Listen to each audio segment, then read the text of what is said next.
Hi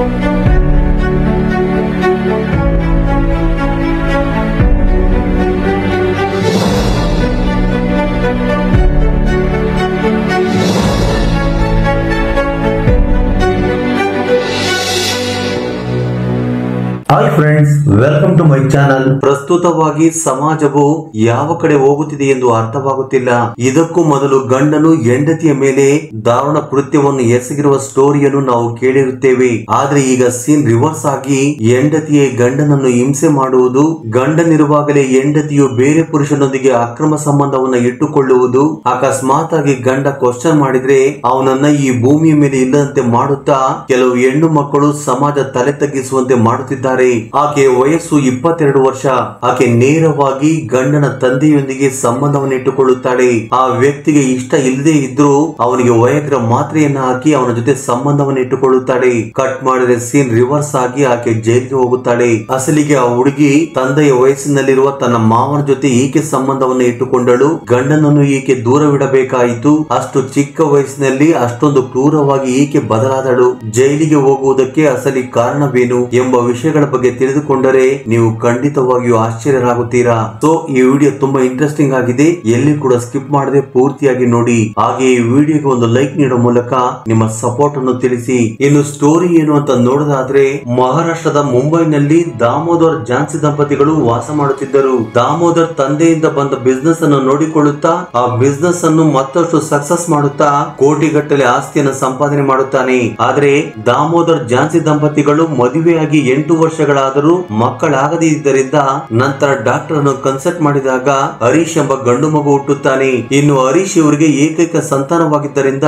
ಆ ದಂಪತಿಗಳು ಇವನನ್ನ ತುಂಬಾ ರಾಯಲ್ ಆಗಿ ಬೆಳೆಸುತ್ತಾರೆ. ಇದು ಹೀಗಿರುವಾಗ ಹರೀಶ್ ಫಸ್ಟ್ ಇಯರ್ ಡಿಗ್ರಿ ಓದುತ್ತಿರುವಾಗ ಅವನ ತಾಯಿಗೆ ಕ್ಯಾನ್ಸರ್ ಬಂದು ಅದು ಕೆಲವೇ ದಿನಗಳಲ್ಲಿ ಫೈನಲ್ ಸ್ಟೇಜ್ ಗೆ ಬಂದಿದ್ದರಿಂದ ಆಕೆ ಸಾವನ್ನಪ್ಪುತ್ತಾಳೆ. ಇದರಿಂದ ಮಗನ ಜವಾಬ್ದಾರಿ ದಾಮೋದರ್ ಮೇಲೆ ಬಿದ್ದಿದ್ದರಿಂದ ಮತ್ತೊಂದು ಮದುವೆ ಮಾಡಿಕೊಳ್ಳದೆ ಮಗನ ಎಜುಕೇಶನ್ ಪೂರ್ತಿಯಾದ ತಕ್ಷಣ ತನ್ನ ಪೂರ್ತಿ ಬಿಸ್ನೆಸ್ ಅನ್ನು ತನ್ನ ಮಗನಿಗೆ ವಹಿಸುತ್ತಾರೆ. ಇನ್ನು ತನ್ನ ಮಗನಿಗೆ ಯಾವಾಗ 25 ವರ್ಷವಾಯಿತು ಅವನಿಗೆ ಮದುವೆ ಮಾಡಬೇಕೆಂದು ಹುಡುಗಿಯನ್ನು ಹುಡುಕುವ ಸಮಯದಲ್ಲಿ ಬ್ರೋಕರ್ ಮೂಲಕ ಮುಂಬೈನಲ್ಲಿ ಗವರ್ಮೆಂಟ್ ಜಾಬ್ ಮಾಡುತ್ತಿರುವ ಗೌತಮ್ ವೀಣಾ ದಂಪತಿಗೆ ಅನುಷಾ ಎಂಬ ಮಗಳಿದ್ದು ಆಕೆ ಎಜುಕೇಶನ್ ಕಂಪ್ಲೀಟ್ ಆಗಿದ್ದರಿಂದ ಮದುವೆ ಮಾಡಬೇಕೆಂದು ಅಂದುಕೊಂಡಿದ್ದಾರೆ ಎಂದು ಗೊತ್ತಾಗಿ ಆಕೆಯ ಫೋಟೋವನ್ನು ತೋರಿಸಿದಾಗ ಹರೀಶ್ಗೆ ಅನುಷಾ ಮೊದಲ ನೋಟದಲ್ಲಿ ಇಷ್ಟವಾಗಿದ್ದರಿಂದ ಇಬ್ಬರಿಗೂ 2 ಕುಟುಂಬಗಳ ಸಮಕ್ಷಮದಲ್ಲಿ ಗ್ರಾಂಡ್ ಆಗಿ ಮದುವೆ ಮಾಡುತ್ತಾರೆ. ಹೀಗೆ ಮದುವೆಯಾದ ನಂತರ ಹರೀಶ್ ಮತ್ತು ಅನುಷಾ ತಮ್ಮ ಹೊಸ ಲೈಫ್ ಅನ್ನು ಸ್ಟಾರ್ಟ್ ಮಾಡಿದಾಗ ಅಲ್ಲಿಯವರೆಗೂ ಆ ಮನೆಯಲ್ಲಿ ಹರೀಶ್ ಮತ್ತು ದಾಮೋದರ್ ಇಬ್ಬರೇ ಇರುವಾಗ ಅನುಷಾ ಬಂದಿದ್ದರಿಂದ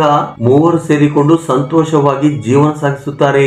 ಇನ್ನು ಹರೀಶ್ ಅನುಷಾ ತಮಗೆ ಇಷ್ಟವಾದ ಪ್ಲೇಸ್ ಗಳಿಗೆ ಹೋಗುತ್ತಾ ತುಂಬಾ ಚೆನ್ನಾಗಿ ಎಂಜಾಯ್ ಮಾಡುತ್ತಿದ್ದರು. ಹೀಗೆ 2 ವರ್ಷಗಳಲ್ಲಿ ಅನುಷಾ ಫ್ಯಾಮಿಲಿಯಲ್ಲಿ ಚೆನ್ನಾಗಿ ಕ್ಲೋಸ್ ಆಗಿ ಒಳ್ಳೆಯ ಸೊಸೆಯಾಗಿ ಒಳ್ಳೆಯ ಹೆಂಡತಿಯಾಗಿ ಹೆಸರು ಮಾಡುತ್ತಾಳೆ. ಹೀಗೆ ತನ್ನ ಗಂಡ ತನ್ನ ಮಾವ ಬಿಸ್ನೆಸ್ ವಿಷಯದಲ್ಲಿ ಹೊರಗಡೆ ಹೋದ್ರೆ ಅನುಷಾ ಮನೆಯ ಕೆಲಸಗಳನ್ನ ಚಕಚಕ ಮಾಡುತ್ತಾ ಅವರಿಗೆ ಇಷ್ಟವಾದ ಫುಡ್ ಅನ್ನ ಪ್ರಿಪೇರ್ ಮಾಡುತ್ತಿದ್ದಳು. ಹೀಗೆ ಕೆಲವು ವರ್ಷಗಳು ಕಳೆದ ನಂತರ ಹರೀಶ್ ಯಾವುದೋ ಕೆಲಸದ ಮೇಲೆ ಹೊರಗಡೆ ಹೋಗುತ್ತಿರುವಾಗ ತನ್ನ ಕಾರ್ಗೆ ಆಕ್ಸಿಡೆಂಟ್ ಆಗಿದ್ದರಿಂದ ಅಲ್ಲೇ ಸ್ಪಾಟ್ ಅಲ್ಲೇ ಸತ್ತು ಹೋಗುತ್ತಾನೆ. ಇನ್ನು ಆಕ್ಸಿಡೆಂಟ್ ಆದ ಸ್ಥಳದಲ್ಲಿ ಹರೀಶ್ ಗೆ ಗೊತ್ತಿರುವ ಒಬ್ಬ ವ್ಯಕ್ತಿ ನೋಡಿದ್ದರಿಂದ ಆ ವ್ಯಕ್ತಿ ಹರೀಶ್ ನನ್ನು ಅವನ ಕಾರನ್ನು ಗುರುತಿಸಿ ತಕ್ಷಣ ಈ ವಿಷಯವನ್ನ ದಾಮೋದರ್ಗೆ ಕಾಲ್ ಮಾಡಿ ಹೇಳಿದಾಗ ದಾಮೋದರ್ಗೆ ಆಕಾಶ ಬಂದು ತಲೆಯ ಮೇಲೆ ಬಿದ್ದಾಗೆ ಆಗುತ್ತದೆ. ಇನ್ನು ಅನುಷಾಗೆ ಈ ವಿಷಯ ಗೊತ್ತಾಗಿ ತಡೆದುಕೊಳ್ಳಲಾಗದೆ ಜೋರಾಗಿ ಅಳುತ್ತಾ ಮಾನಸಿಕವಾಗಿ ಕುಗ್ಗಿ ಹೋಗುತ್ತಾಳೆ. ಇನ್ನು ಹರೀಶ್ ನ ಅಂತ್ಯಕ್ರಿಯೆ ಎಲ್ಲ ಮುಗಿದ ನಂತರ ಅನುಷಾ ಮಾನಸಿಕವಾಗಿ ಕುಗ್ಗಿ ಹೋಗುತ್ತಾ ಹರೀಶ್ ನನ್ನ ನೆನಪು ಮಾಡಿಕೊಂಡು ದುಃಖ ಪಡುತ್ತಾ ರೂಮ್ ಅಲ್ಲಿ ಇರುತ್ತಿದ್ದಳು. ಇನ್ನು ದಾಮೋದರ್ ಎಷ್ಟೇ ಸಮಾಧಾನ ಮಾಡಿದರೂ ಕೂಡ ಯಾವುದೇ ಫಲಿತಾಂಶ ಇಲ್ಲದಂತಾಗುತ್ತದೆ. ಇನ್ನು ದಿನ ಕಳೆದಂತೆ ಅನುಷಾ ಹರೀಶ್ ನ ನೆನಪುಗಳಿಂದ ಹೊರ ಬರಲಾಗದಿದ್ದರಿಂದ ದಾಮೋದರ್ ಅನುಷಳನ್ನ ಯೋಚನೆಯಿಂದ ಹೊರ ತರಬೇಕು ಅಂತೇಳಿ ಒಂದು ನಿರ್ಧಾರವನ್ನ ಮಾಡುತ್ತಾನೆ. ಹೀಗೆ ಒಂದು ದಿನ ದಾಮೋದರ್ ಅನುಷಾ ಬಳಿಗೆ ಹೋಗಿ, ಅಮ್ಮ ಅನುಷಾ, ಹೀಗೆ ಎಷ್ಟ್ ದಿನ ಅಂತ ಇರ್ತೀಯ, ಬಿಸ್ನೆಸ್ ಆದ್ರೂ ನೋಡ್ಕೋ, ಆಗಲಾದ್ರೂ ಹರೀಶ್ ನ ಆಲೋಚನೆಯಿಂದ ಹೊರ ಬರ್ತೀಯ ಅಂತ ಹೇಳಿದಾಗ ಅದಕ್ಕೆ ಅನುಷಾ ಕೂಡ ಒಪ್ಪಿಕೊಂಡು ಹರೀಶ್ ನೋಡಿಕೊಳ್ಳುತ್ತಿದ್ದ ವ್ಯಾಪಾರವನ್ನ ನೋಡಿಕೊಳ್ಳುವುದಕ್ಕೆ ಶುರು ಮಾಡುತ್ತಾಳೆ. ಇನ್ನು ಅನುಷಾ ತನ್ನ ಕಾರಲ್ಲಿ ಆಫೀಸ್ಗೆ ಹೋಗ್ತಾ ಇದ್ರೆ ತನ್ನ ಮಾವನು ಕೂಡ ತನ್ನ ಕಾರಲ್ಲಿ ಅದೇ ಆಫೀಸ್ಗೆ ಹೋಗುತ್ತಿದ್ದನು. ಈ ರೀತಿಯಾಗಿ ಅವರ ಪಾಡಿಗೆ ಅವರು ಹೋಗಿ ತಮ್ಮ ಕೆಲಸಗಳಲ್ಲಿ ಬ್ಯುಸಿ ಆಗುತ್ತಿದ್ದರು. ಹೀಗೆ ಅನುಷಾ ಬಿಸ್ನೆಸ್ ಅನ್ನು ನೋಡಿಕೊಳ್ಳುತ್ತಿದ್ದರಿಂದ ನಿಧಾನ ನಿಧಾನವಾಗಿ ಹರೀಶ್ ಮೇಲಿನ ಆಲೋಚನೆಗಳನ್ನು ಮರೆಯುವುದಕ್ಕೆ ಶುರು ಮಾಡುತ್ತಾಳೆ. ಹೀಗೆ ಪೂರ್ತಿಯಾಗಿ ತನ್ನ ಗಮನವನ್ನು ಆ ಬಿಸ್ನೆಸ್ ಮೇಲೆ ಹರಿಸಿದ್ದರಿಂದ ಅದರಲ್ಲಿ ಮತ್ತಷ್ಟು ಸಕ್ಸಸ್ ಆಗಿ ನಾವೆಷ್ಟು ಇನ್ವೆಸ್ಟ್ ಮಾಡುತ್ತಿದ್ದೇವೆ, ಅದರಿಂದ ಎಷ್ಟು ಲಾಭ ಬರುತ್ತಿದೆ ಅಂತೇಳಿ ತಿಳಿದುಕೊಳ್ಳುವುದಕ್ಕೆ ಶುರು ಮಾಡುತ್ತಾಳೆ. ದಾಮೋದರ್ ಕೂಡ ಅದರ ಬಗೆಗಿನ ಸಂಪೂರ್ಣ ಮಾಹಿತಿಯನ್ನ ತನ್ನ ಸೊಸೆಗೆ ನೀಡುತ್ತಿದ್ದನು. ಆದ್ರೆ ಆ ದುಡ್ಡು ಪೂರ್ತಿಯಾಗಿ ದಾಮೋದರ್ ನಲ್ಲಿ ಇರುತ್ತಿದ್ದರಿಂದ ಕೈಗೆ ಬಂದ ತಕ್ಷಣ ಎಲ್ಲರ ಕೈಗೂ ಹೋಗುತ್ತಿತ್ತು. ಆದ್ರೆ ಆ ದುಡ್ಡನ್ನು ನೋಡಿದ ತಕ್ಷಣ ಅನುಷಳಲ್ಲಿ ತುಂಬಾ ಬದಲಾವಣೆಗಳು ಆಗುತ್ತವೆ. ತನ್ನ ಮಾವ ಅನುಷಳ ಖರ್ಚಿಗೆ ಸಾವಿರ ದುಡ್ಡು ಕೊಡ್ತಾ ಇದ್ರು ಕೂಡ ಆಕೆಗೆ ಸಾಲುತ್ತಿರಲಿಲ್ಲ. ಎಲ್ಲದಕ್ಕಿಂತ ಹೆಚ್ಚಾಗಿ ಆಕೆ ಇನ್ನು ವಯಸ್ಸಿನಲ್ಲಿ ಇದ್ದಿದ್ದರಿಂದ ಹೊಸ ಆಲೋಚನೆಗಳು ಶುರುವಾಗುತ್ತವೆ. ಇನ್ನು ಗಂಡ ಸತ್ತು ಹೋಗಿ 1 ವರ್ಷನೂ ಕೂಡ ಆಗಿಲ್ಲ. ಅಷ್ಟೊತ್ತಿಗಾಗಲೇ ತನ್ನ ಆಫೀಸ್ ಅಲ್ಲಿ ಕೆಲಸ ಮಾಡುತ್ತಿರುವ ಅಜಯ್ ಎಂಬ ಮ್ಯಾನೇಜರ್ ಜೊತೆ ಅನುಷೆಗೆ ಒಳ್ಳೆಯ ಪರಿಚಯವಾಗಿ, ಆ ಪರಿಚಯ ನಿಧಾನವಾಗಿ ಆತ್ಮೀಯವಾಗಿ ಇವರಿಬ್ಬರು ಸೀಕ್ರೆಟ್ ಆಗಿ ತಮ್ಮ ರಿಲೇಶನ್ಶಿಪ್ ಅನ್ನು ಮೇಂಟೈನ್ ಮಾಡುತ್ತಾ ತಮ್ಮ ಕೋರಿಕೆಗಳನ್ನು ತೀರಿಸಿಕೊಳ್ಳುತ್ತಿದ್ದರು. ಹೀಗೆ ತನ್ನ ಮಾವನಿಗೆ ಗೊತ್ತಾಗದ ಹಾಗೆ ಬಿಸ್ನೆಸ್ ಮೀಟಿಂಗ್ ಅಂತ ಹೇಳುತ್ತಾ ಮ್ಯಾನೇಜರ್ ಜೊತೆ ವೆಕೇಶನ್ ಗೆ ಹೋಗುತ್ತಾ ಚೆನ್ನಾಗಿ ಎಂಜಾಯ್ ಮಾಡುತ್ತಿದ್ದರು. ಹೀಗೆ ಬಿಸ್ನೆಸ್ ಮೇಲೆ ತನಗೆ ಪೂರ್ತಿಯಾಗಿ ತಿಳುವಳಿಕೆ ಬಂದಿದ್ದರಿಂದ ಇನ್ನೊಂದು ಕಡೆ ಮ್ಯಾನೇಜರ್ ಅಜಯ್ ಕೂಡ ತನಗೆ ಸಪೋರ್ಟ್ ಮಾಡುತ್ತಿದ್ದರಿಂದ ಅನುಷಾ ತನ್ನ ಮಾವನ ಹೆಸರಿನಲ್ಲಿರುವ ಬಿಸ್ನೆಸ್ ಅನ್ನ ತನ್ನ ಹೆಸರಿಗೆ ಬದಲಾಯಿಸಿಕೊಳ್ಳಬೇಕು, ಅದರ ಪೂರ್ತಿ ದುಡ್ಡು ನನ್ನ ಹೆಸರಿಗೆ ಬರುವಂತೆ ಮಾಡಿಕೊಳ್ಳಬೇಕೆಂದು ಅಂದುಕೊಳ್ಳುತ್ತಾಳೆ.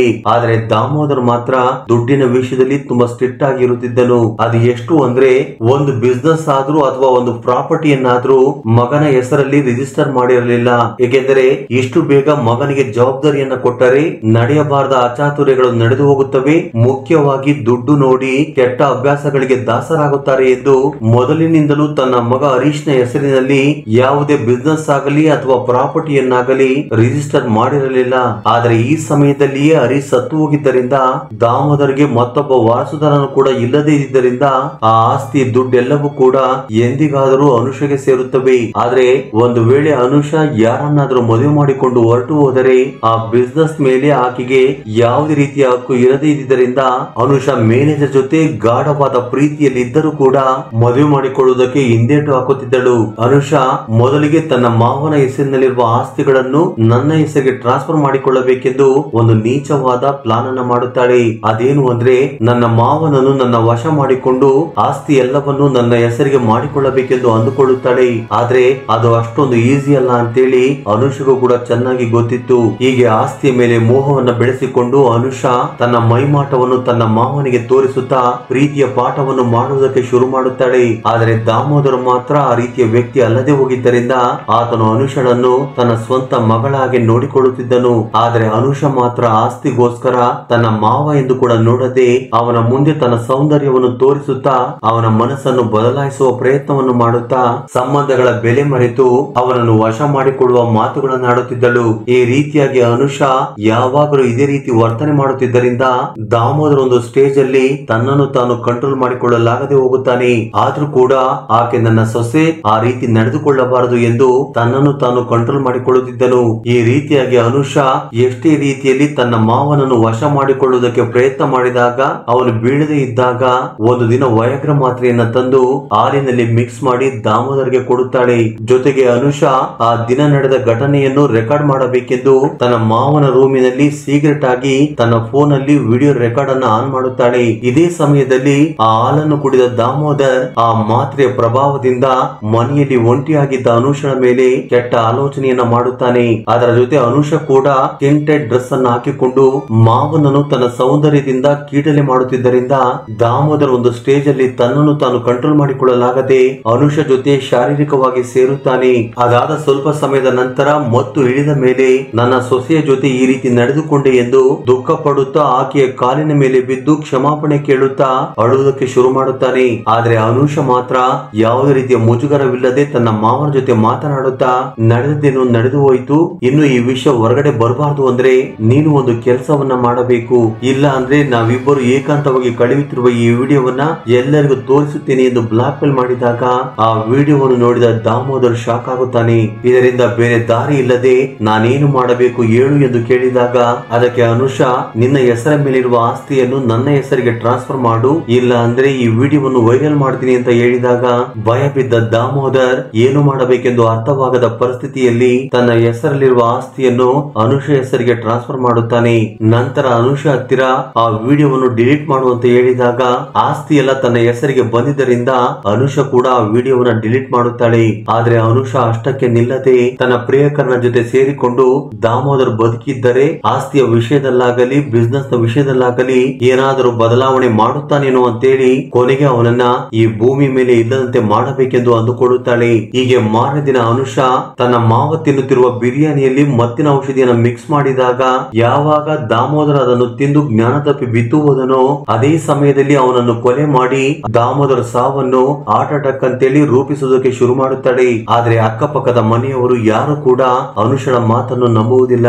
ಏಕೆಂದರೆ ದಾಮೋದರ್ ತುಂಬಾ ಒಳ್ಳೆಯ ವ್ಯಕ್ತಿಯಾಗಿದ್ದು ಇಲ್ಲಿಯವರೆಗೂ ಅವನಿಗೆ ಯಾವುದೇ ರೀತಿಯ ಕೆಟ್ಟ ಅಭ್ಯಾಸಗಳು ಇಲ್ಲದೇ ಇರುವುದರಿಂದ ಜೊತೆಗೆ ಅವನಿಗೆ ಯಾವುದೇ ರೀತಿಯ ಹೃದಯ ಸಂಬಂಧ ಕಾಯಿಲೆಗಳು ಇಲ್ಲದೇ ಇದ್ದುದರಿಂದ ಜೊತೆಗೆ ಅನುಷಾ ಬಂದಾಗಿನಿಂದ ಆ ಮನೆಯಲ್ಲಿನ ಬದಲಾವಣೆಗಳನ್ನ ನೋಡಿ ಅಕ್ಕಪಕ್ಕದವರೆಲ್ಲರೂ ಕೂಡ ಅನುಷಾ ಮೇಲಿನ ಅನುಮಾನದಿಂದ ಪೊಲೀಸರಿಗೆ ಹೇಳಿದಾಗ ಪೊಲೀಸರು ಆಕೆಯನ್ನ ಹ್ಯಾಂಡ್ ಓವರ್ಗೆ ತೆಗೆದುಕೊಳ್ಳುತ್ತಾರೆ. ಅಷ್ಟೇ ಅಲ್ಲದೆ ದಾಮೋದರ್ ಬಾಡಿಯನ್ನ ಪೋಸ್ಟ್ ಮಾರ್ಟಮ್ ಗೆ ಕಳಿಸಿದಾಗ ಪೋಸ್ಟ್ ಮಾರ್ಟಮ್ ರಿಪೋರ್ಟ್ ನಲ್ಲಿ ದಾಮೋದರ್ ಉಸಿರಾಡದೆ ಸತ್ತು ಹೋಗಿದ್ದಾನೆ ಎಂದು ಬಂದಿದ್ದರಿಂದ ಆಗ ತಕ್ಷಣ ಪೊಲೀಸರು ಅನುಷಳ ಮೇಲಿನ ಅನುಮಾನದಿಂದ ತಮ್ಮ ಸ್ಟೈಲ್ ಅಲ್ಲಿ ಎನ್ಕ್ವೈರಿ ಮಾಡೋದಕ್ಕೆ ಶುರು ಮಾಡುತ್ತಾರೆ. ಆಗ ಅನುಷಾ ನಡೆದೆಲ್ಲವನ್ನು ಹೇಳುತ್ತಾ ಆಸ್ತಿಗಾಗಿ ಈ ರೀತಿ ಮಾಡಿದೆ ಅಂತ ಹೇಳಿದಾಗ ಅವಳ ಮೇಲೆ ಮತ್ತು ಅವಳ ಪ್ರಿಯಕರನ ಮೇಲೆ ಕೇಸನ್ನು ಫೈಲ್ ಮಾಡಿ ಕೋರ್ಟ್ ಗೆ ಪ್ರೊಡ್ಯೂಸ್ ಮಾಡಿದಾಗ ಕೋರ್ಟ್ ಅನುಷಾಗೆ ಜೀವಾವಧಿ ಶಿಕ್ಷೆಯನ್ನು ನೀಡಿದ್ರೆ ಅವಳ ಪ್ರಿಯಕರನಿಗೆ 10 ವರ್ಷಗಳ ಕಾಲ ಕಠಿಣ ಕಾರಾಗೃಹ ಶಿಕ್ಷೆಯನ್ನು ವಿಧಿಸುತ್ತದೆ. ಫ್ರೆಂಡ್ಸ್, ಅಸಲಿಗೆ ಈ ಇನ್ಸಿಡೆಂಟ್ ನಲ್ಲಿ ತಪ್ಪು ಯಾರದು ಎಂದು ನೀವು ಅಂದುಕೊಳ್ಳುತ್ತಿದ್ದೀರೋ ನಿಮ್ಮ ಅಭಿಪ್ರಾಯ ಅನಿಸಿಕೆಗಳನ್ನು ಕಮೆಂಟ್ ಬಾಕ್ಸ್ ಅಲ್ಲಿ ಕಮೆಂಟ್ ಮಾಡಿ.